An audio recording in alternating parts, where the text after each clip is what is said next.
For the best in sports and entertainment, it's Inside Trip, hosted by me, Nick Garone.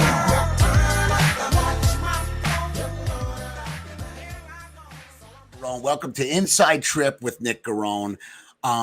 Weekly podcast. We're going to do so many fun things every week. We're going to be working with some really great people, and we're also going to have some great guests. But one of the things that I thought would make this unbelievable and would have so much fun with is have a weekly segment with my best friend growing up, Phil Cassese, who we're just going to riff. We're going to take some questions. If there's some subjects or some things that you guys want to talk about, we're up for anything. And without further ado, let's bring in Phil Cassese, my man, Freestyling with Phil Cassese. Phil. Hey, everybody. Phil, you know, I basically just introduced you as my best friend growing up. We all know that's bullshit. It's a lie. Yeah. Okay. I really never did like. We've been. But who would have thought 40 years ago when I fucking met you that we'd be sitting here on Zoom or whatever this technology is you got going and watching you with your own podcast? It's hilarious. Well, you know what? It's going to be so much fun every week. We got some great guests. People like Jay Moore, the comedian, and guys like Vinny Pazienza, Kyle Dake, world champion wrestler. So we're going to have so many great guests on here. But one of the things I thought would be great and funny is just to come on here and talk about kind of what was ever on our minds for the week. And I think that's probably going to be one of the funnest things for me to do is kind of riff with you a little bit. Yeah, we'll put all the stuff that's going on, maybe with a little historical context, but me and you growing up together and having all the experiences that we have with each other is always fun, you know?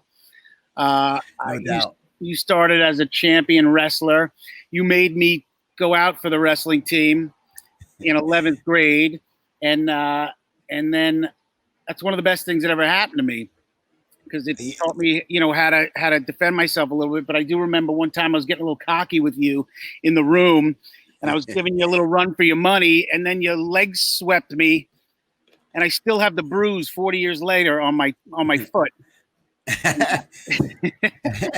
Well, it was so funny because I was so happy. My boy was wrestling. I convinced him to be on the team. It was great. And one of the things that really impressed me was the fact that you actually gutted it out. You actually stuck with it, and you didn't bag it. So that was awesome. One of the things, we got a lot of things going on now. There's so many things to talk about and cover. But one of the things that I think that's really exciting is the fact that you personally right now are basically on location in Rhode Island. That's correct. In your corner. I'm out of my little shitty apartment in Brooklyn where I spent the entire quarantine. I come up here once a year for vacation, and we weren't going to do it, but we're doing it now. And it's gorgeous out and everything. So it's really nice to be out of the city for a minute. I work in the city as a talent agent for the last 25 years or so. And Brooklyn's been the epicenter of so much stuff going on with the quarantine and the riots and all that stuff. So I don't know, just to get a little moment's peace. Do I look relaxed, or do I look stressed like I've been for the last 3 months? You look relaxed, but at the same time, I mean, you haven't really aged gracefully. I'm finally. You used to break my chops in high school. Every week you'd be like, "You're not going to make it through high school without losing your hair." And I made it long enough to get married, have some kids, and to last a little bit. And now it's really going, as you can see. But in quarantine, you don't get haircuts, so I was just buzzing my head, and I realized, oh my God, I got a receding hairline like crazy. But I made it far enough, so I'm proud of that, and proved you wrong, which is nice. What's great is the fact that I only asked you on this podcast as my weekly guest because I could make fun of you. Well, there's a lot to make fun of. So, because I was thinking about who could I get on here? Who could I do something weekly with other than, I tried my best to use anybody but you. And your name just kept popping up. Yeah, you had no choice because you're not paying much. So, in fact, nothing. So this is a real inconvenience for me, actually. Nah, but it is good to see you, man, because we don't live too close to each other anymore. We're both busy with family and all the craziness of work and life and everything. So here we are again, all these years later. But we've been talking through the years and seeing each other, constantly. So yeah, man, it's all good. I'm proud of you. I'm excited for this show for you. In fact, what I said before isn't really correct about who would have thought, because you got voted class clown in 12th grade, even though you were a very high level athlete too. So it was a very rare combo. So I don't think anybody's actually surprised that you ended up in the performance space. You did broadcasting for the wrestling and for other sports too. So actually it makes total sense, man. And you look very comfortable behind the mic, and it seems like a really great fit. So I wish you the best of luck, No, thank you so much. And we're going to have a blast with this every week. I just wanted to get an opportunity to introduce you, get you, so everybody knows, who you are with the podcast and what we're going to be doing every week. And one last thing before we go, tell a little bit about kind of, your talent agent situation and what you exactly do. And then we'll kind of wrap it up and get you the fuck out of here. Yeah. Well, I never wanted to be on camera after I went to music school and realized I really wasn't a performer. So I went into the record business, and then I became a talent agent. So I represent actors and try to get them on TV and in movies and stuff. And mostly it's comedy people.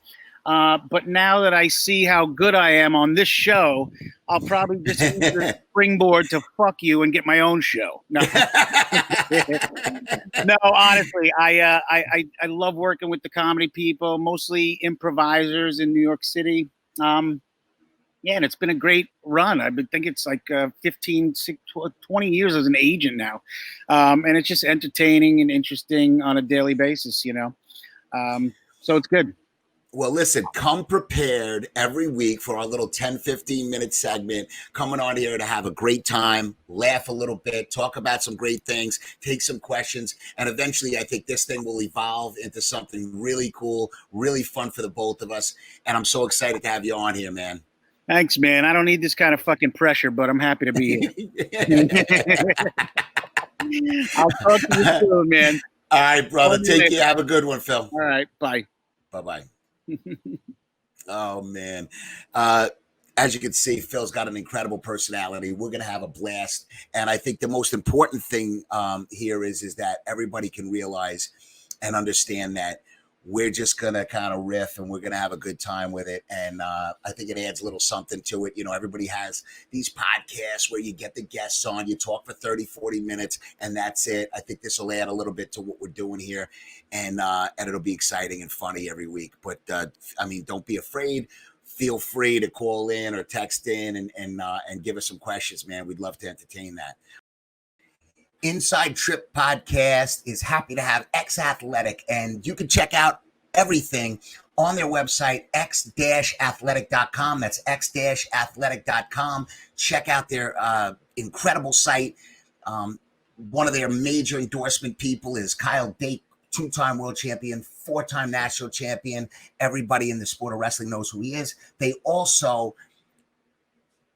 produce and manufacture our personal brand of merchandise: mugs, water bottles, tanks, hoodies, t-shirts, everything that you can imagine, bucket hats, mugs. They have everything right on the site. And we're excited to be a part of it, and we're excited to have them be a part of our website every week. The official apparel of four-time NCAA champ and two-time world champion Kyle Dake, legendary Kyle Dake. This is his personal brand of sportswear, so check it out, x-athletic.com. This week, we are thrilled to have one of the best wrestlers basically in the world, and is legendary, Kyle Dake. There's no secret that this man is probably going to go down in history as one of the best wrestlers of all time. He has won 4 NCAA titles in 4 different weights, okay? Set records with that. Hodge Trophy winner, 2-time world champion. Anything that you could imagine that you could accomplish in the sport of wrestling, he's done it. And we're looking forward to seeing him pursue his dream of being an Olympic gold medalist. We had a little bit of break, the pandemic, the COVID-19 thing, but he's still training. And this weekend, Kyle Dake is taking on Frankie Chamizo, a two-time world champ in his own right, on pay-per-view, Flow Wrestling, and we are just happy to have him as our guest to pump the event up, pump our show up, and we're happy to have him on InsideTrip.com, which is our website. Check it out.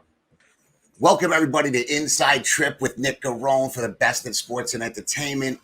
Today, our first relaunch of our podcast is with the legendary Kyle Dake. Couldn't be more the better timing, because you're in this big, huge match, Kyle. Showing some love today for the Kyle Dake. I'm excited that you made some time to take some time to speak to us today, because I know that your schedule must be nuts. So how you doing, man? I'm good.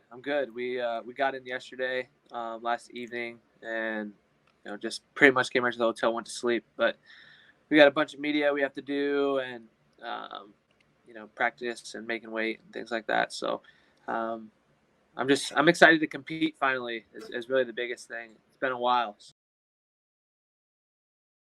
So it must be great to, like you're working out and, at your home, not having teams around you. The whole vibe has been different. It's been so different training.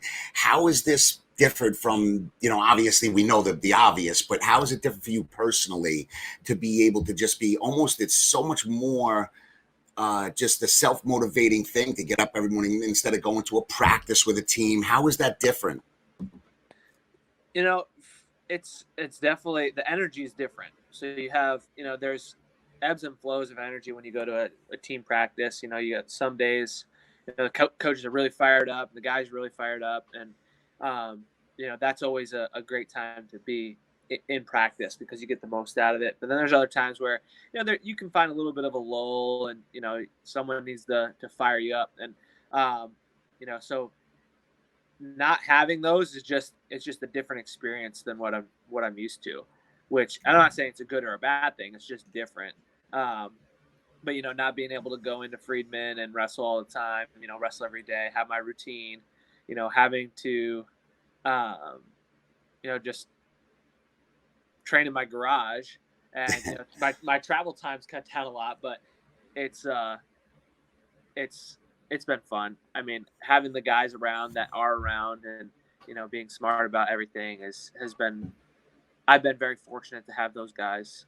Help me train. And you got such great people to work with. I mean, Cornell has become, and you're a large part of that, has become such a breeding ground for some great wrestlers to train, which has helped you, of course, but you have done a great job with Rob Cole, getting the best people, the best bodies in the room, constantly having that competitive edge. And it's only 15 minutes from your house, which is like a blessing. You don't have to travel. You don't have to get on a plane to go to Colorado Springs. You're constantly bringing in the best of the best.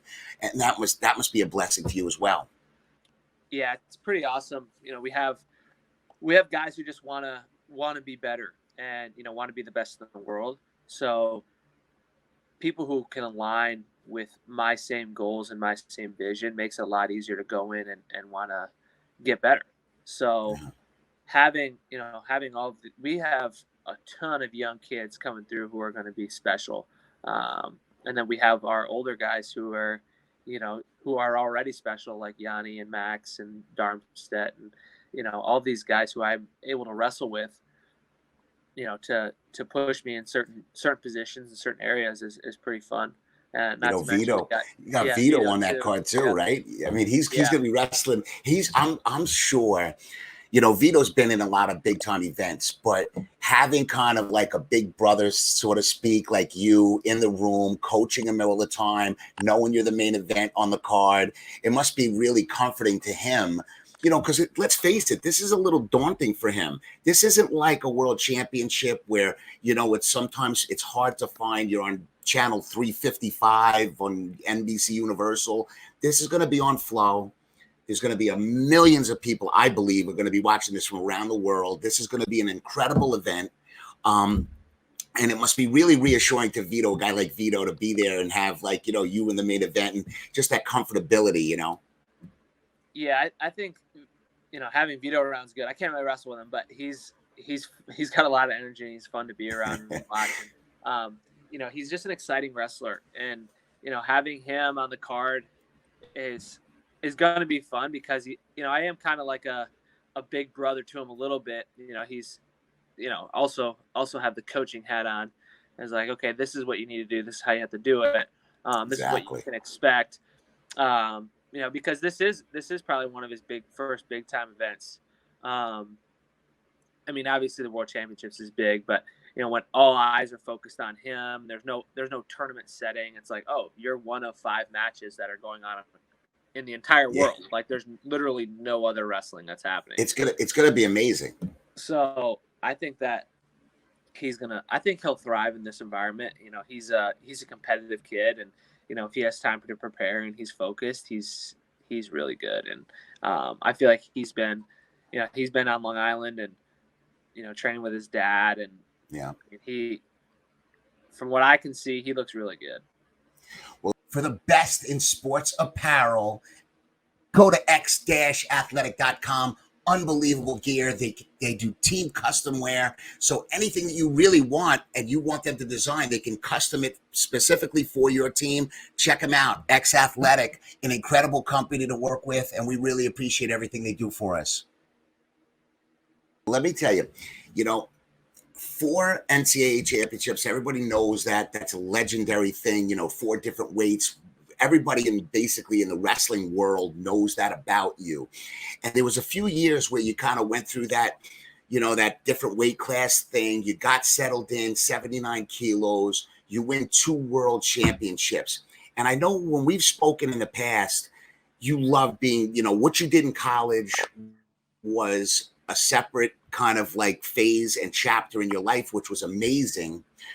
But one of the things that I know that in your mind, in your heart, was world and Olympic champion. So far, you've accomplished one part of that, and you've become a world champion 2 times over, which is, let's face it, it's legendary status. And you could be an NCAA champ, and you could be known, and people could think you're a great wrestler. But when you start winning world titles, that kind of supersedes and gives you that 20, 30, 40 year, shelf life, so to speak. You win a world title, game over. And I know the Olympic champion is another step and it's part of that. But now that you've accomplished that, you've won 2 world titles, you're training for the Olympics. How does that differ now going into competition, just mindset wise? Does it take, now that you've accomplished things, does it take a little bit away, or your motivation is still high until you win that Olympic gold medal? Yeah, my motivation's still high. I want to, obviously I've climbed the mountain of being a world champion, and, Bogart, it's funny, Vito's dad said, when you win a world championship, after you win 1, you're just an ex-world champion. You're not anything until you win 2. So I thought that was kind of funny. I was like, oh, geez, good thing I won 2 already, because now I can do something in Bogart's eyes.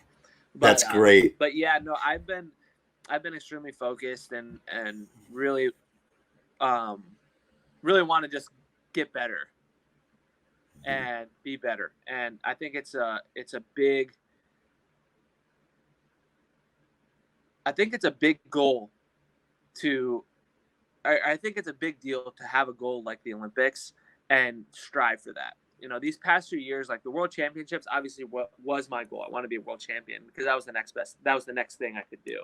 Like I couldn't be an Olympic champion 2 years ago. I couldn't be an Olympic champion last year, and I can't be an Olympic champion this year. But I can be an Olympic champion in 2021. So, you kind of just have to be adaptable and ready to move forward. And until you reach that pinnacle, and it really is a pinnacle because everyone is training just to be in the Olympic Games because it's such a big deal for these smaller countries. They're going to come out and do whatever they can and be their absolute best on that 4th year. Year 1, 2, and 3, they're big deals. Like those World Championships are big deals to them because it does carry weight. But the Olympic Games just carries a little bit something different. And that's what I'm reaching for now. You know, it's funny because everybody, I know you for 8 years now. I mean, I know you for 10 years, but I know you for 8 years intimately. We talk quite a bit. We have, besides wrestling and everything else, and some things with X Athletic, we were friends. Mm-hmm. And it's so funny, the metamorphosis that, you know, a couple of years ago, you know, you kind of just went out there, you put your head down, you grinded it out, you beat people's asses. Now it's kind of like the last month, it's like, you know, you're picking fights with the best people in the world, Chamizo, Burroughs. You're like, almost, it's like, you know what, fucking, I'm here, I'm going to kick your ass. Why? You know, is that like, how does that change? Or is that just something that in your mind is kind of like, hey, if they're going to talk shit, I'm going to talk shit? Or is it just something that you want to get going, or, you know, you're selling some tickets? What are you doing here? Yeah, I think it's multifaceted. You know, there's always people chirping from the peanut gallery, from the cheap seats, and they're always saying, you know, they won't say it to your face, and they'll, you know, just be talking and talking and talking. And I felt like a lot of my story hadn't been told, and you know, the most recent display or documentary, if you will, from Flow kind of told my story a little bit more in more detail, and it wasn't coming from me. So like, if it comes from me, people are like, oh, he's just complaining, he's making excuses and things like that, and I'm just like, well, no, I just want my story to be told. Like, I want people to understand what I had to go through, where I came from, what I was doing, and you know, what was going on in my life. And you know, that once that story got told, people were starting, oh geez, okay, that makes, you know, there's something deeper going on here. And you know, so finally you kind of get a little bit fed up with it. And you know, I have tough skin, so I can brush it off. But you know, when it comes to promoting the sport and trying to make something big, you know, you kind of gotta let it fly a little bit. You can't, you know, you gotta be willing to say some stuff to get people's attention. Because if you're just like, oh, okay, you know, this guy's a really good competitor, and I think both of those guys are really good competitors, there's no doubt about it. Do I think I could beat them? Absolutely. And if people want to hear that, then people want to hear that. You know, so that's kind of where I'm coming from in that situation. It's just like, you know, obviously I think they're very good competitors. I think they're great ambassadors for the sport, and I just want to go out and compete. And you know, there was this time where in April I thought, you know, well, in January, February, March, I thought I was going to be wrestling at the Olympic trials and then wrestling at the Olympics. The opening ceremonies were supposed to be starting like, I think, this weekend or today. Wow. I don't know what date it is today, but you know, we were supposed to be in Tokyo right now and getting ready for this whole thing. But you know, obviously it's pushed back a year, and you have all that built up energy and your excitement, and you're ready to go, and now there was just nothing. It was just like a flat line. I was like, dang, that kind of stinks. But you know, I think promoting the sport is a huge part of it, and you know, we've kind of been in the shadows for a while, but I think this is something where we can, you know, burst on the scene a little bit more and grab more, you know, more attention from the sports world, and hopefully things like this can continue. I know that there's a big push for wanting these things to continue, you know, wanting these matchups, these kind of cards to keep pushing forward. It's such a great event. You know, everybody's been dying. We've been craving to see great wrestling. You know, I remember the World Championships and the World Cup. You had some of the most exciting matches, basically, I've ever seen. I've been involved in wrestling since I was a kid.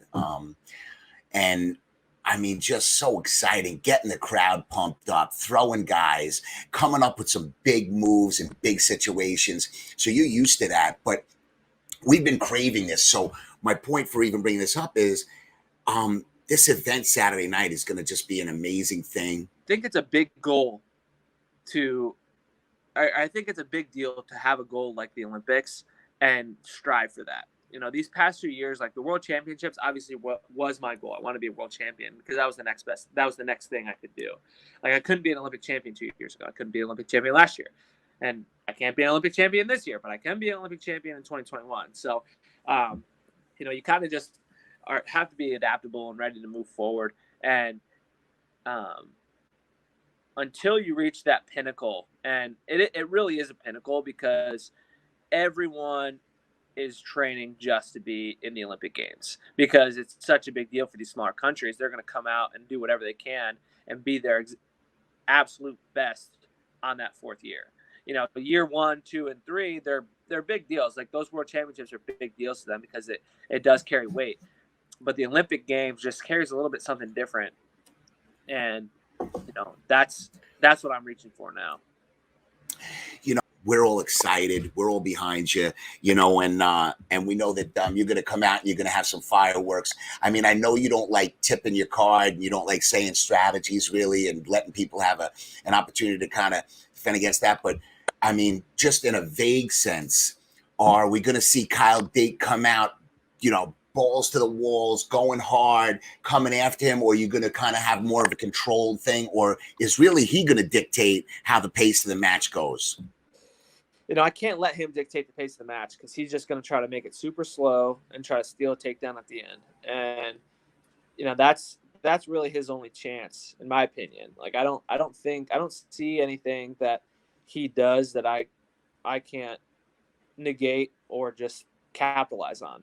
And the only thing that can happen is if I just decide to hang out and then get caught sleeping and don't decide not to wrestle for the full 6 minutes. So for me, it's going to be, you know, make opportunities and create opportunities to score, and don't let the clock tick without making him feel the heat, you know. And I got to put his feet to the fire and make him wrestle. And, you know, I think that he's going to crumble a little bit. You know, you have a lot of people out there, you know, like he's been training in the US, and a lot of people saying, oh, you know, we've been watching film on Kyle Dake. We're kind of having a strategy, a game plan coming up here for Saturday night. You always strike me as somebody that you really can't prepare for. Like, and, you know, obviously you have your moves, you have your, you know, your strengths, and, you know, people can prepare for that just like anyone else. But I think the one thing that makes it special is that you really can go the way people bring the match. If somebody's going to be really offensive with you, you can counter and score on anyone. If they're really slowing down the match, you're the type of person that could force the action, put them down 2-3 points to make them come at you, to force it. And that's one of, I think, the things that is really special about you is that you really, yes, you do have, you know, your moves and you do have things that you do great. But I think that you are very good at seeing a situation, adjusting during the match. And the best wrestlers in the world can do that. Very good wrestlers, they can do it, but they don't do it as quick during a match. And that's a process mentally and physically that have to connect during a match. How does that...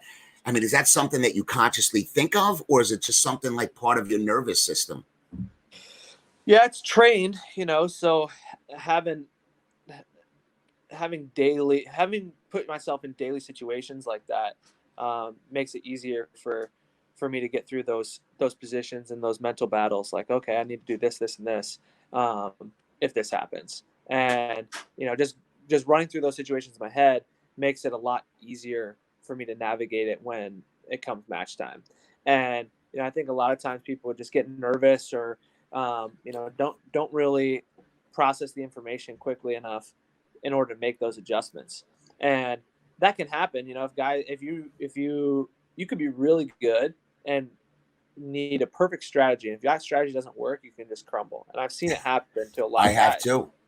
And, you know, that it's, whether it be a coaching error or wrestler's error or whatever, you have to be ready to jump and adjust. And I think I do that very well simply because I've had to do it my whole life. And like, oh, I had this strategy, I was going to do this, but that's not working. So I got to figure out a way to win. And I think it's a little bit deeper than just, you know, okay, I'm going to decide to do this. You know, you have to have the ability to do it. Your body has to be able to go through that. And, you know, you have to have trained in a way to where you can change your style. You know, there are certain guys who only wrestle one style and that's all they can do. Well, if that gets negated, what are you going to do next? And, you know, one of the best examples I see of that was when David Taylor wrestled Yazdani Charati at the World Championships and at the World Cup. You know, Yazdani is just pace. And that's all he really knows. And David was able to match his pace and put him in scrambling situations. And Yazdani was kind of lost. He just like didn't really know what to do. And Yazdani's no slouch. He's, I think he's a 2-time world champion, Olympic champion, and another world medalist.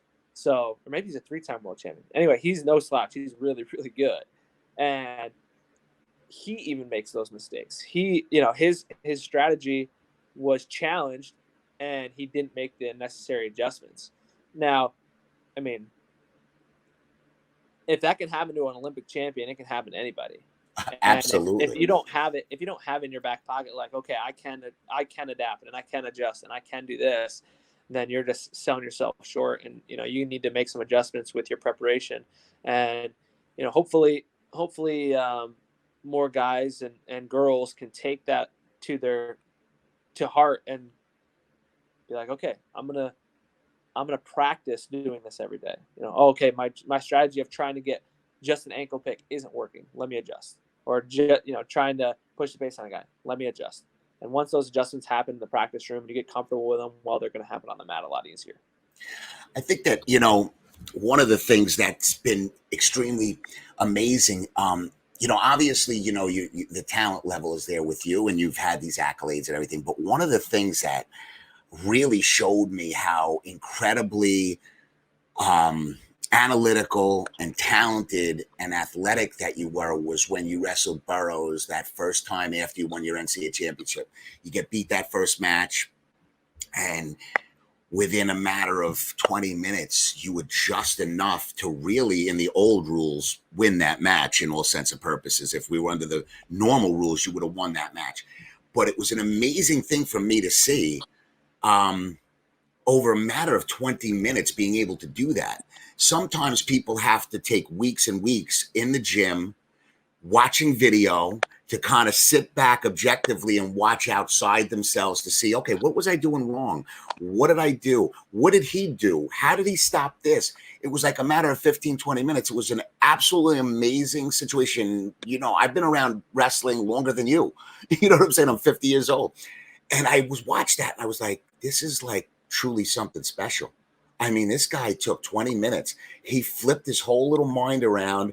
He got to a point where he knew what he did wrong. He adjusted, made those adjustments, and came back and basically beat the guy, an Olympic champion, 20 minutes later.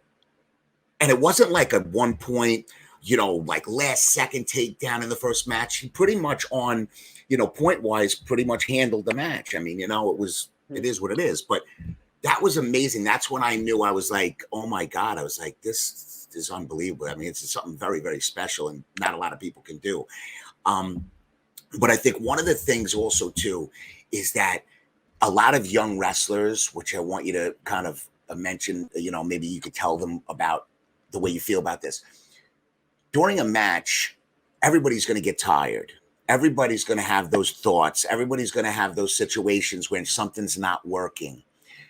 During that match, when they have those things, what can you tell a young wrestler that's tired or has a 1 point lead or needs a takedown to win? What would you tell a young wrestler? I basically would just say you're in better shape than you think, and you're tougher than you think. And don't let your emotions get the best of you. Don't psych yourself out. Just go out and wrestle, right? If I told you to do, 100 single leg takedowns and you hit 100 and you're exhausted after, I'm like, okay, now hit 20 more. And then you can hit 20 more. I'm like, all right, now hit 10 more. Now hit 5 more. Now hit 3 more. Now hit 2 more. Now hit 1 more. You're going to be able to do that. But originally you thought 100 was probably your max. And you always have a little bit extra. And you just have to be willing to dig a little bit deeper and not emotionally check yourself out. And that's what happens to a lot of guys. They just emotionally check themselves out and they're not willing to stay focused and be like, okay, just relax, take a breath. Okay, I'm good to go. And wrestle through those positions. Because that's the difference between, elite level guys is are they willing to push through that emotional pain, or are they willing to, push through the physical pain, but just be present that whole time? And a lot of times I see, 6 minutes is long, but it's not that long. I mean, you can sprint for 6 minutes and, you can become completely exhausted, but you're going to recover. And a part of that's preparation, but a big portion of that is like, okay, just decide I'm going to be fine. I'm going to go out, put everything on the line, and I'm going to get tired, but I'm going to be able to function while I'm tired. You know, if I guess basically, first of all, like I said earlier, thank you so much for doing this today with me. That was an amazing situation. I know right now it's kind of crush time. And we spoke the other day and I was kind of walking on eggshells. I was like, oh my God, I know he doesn't really like doing a lot of media things, you know, like prior to competition. So today was perfect because it was gave you a couple of days before until, you know, Friday night. Saturday would have been out of the question. So I appreciate you doing this. If you have one message I have two more questions. If you have a message to your fans about how this is going to go Saturday night, man, let it rip. Yeah, just get ready. I mean, get ready. I plan on being exciting. I plan on putting it out there, and I plan on putting in, you know, putting him in a lot of situations that he's going to be uncomfortable with. So, you know, tune in. And the last question, what would you say to Frankie Chamizo? Storm's coming, baby. It's coming for you.